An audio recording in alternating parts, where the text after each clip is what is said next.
ধরো আবার 1 যুগ পর তোমার সঙ্গে আমার দেখা,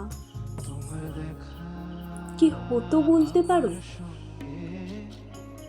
আমরা কি একে অপরকে এড়িয়ে যেতাম যেন দুটো অপরিচিত ছায়া? আমার কি মনে হয় যেন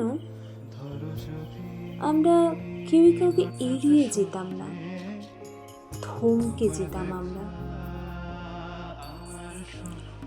আর সেই পুরনো অভ্যাসবশত আমার চোখ তোমার চোখ খুঁজে নিত। সেই মুহূর্তে বাইরের পৃথিবী স্থির হয়ে যেত, সংকীর্ণ হয়ে যেত আমাদের দুজনের মধ্যে।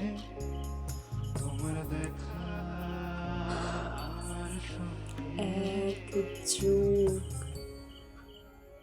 এই একটা শব্দে কতগুলো বসন্ত, কতগুলো রাত, কতগুলো না বলা গল্প লুকিয়ে আছে।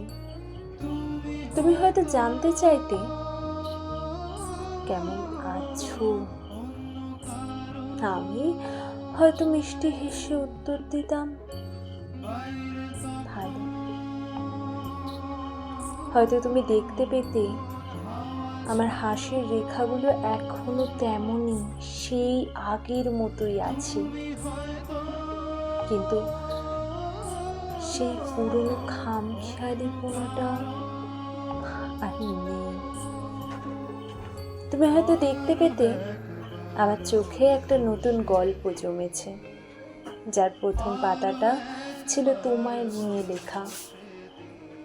আসলে বিরহটা তো শুধু বিচ্ছেদ নয়, বিরহ হলো সেই শূন্যতা যা একটা পুরনো অভ্যাস রেখে যায়।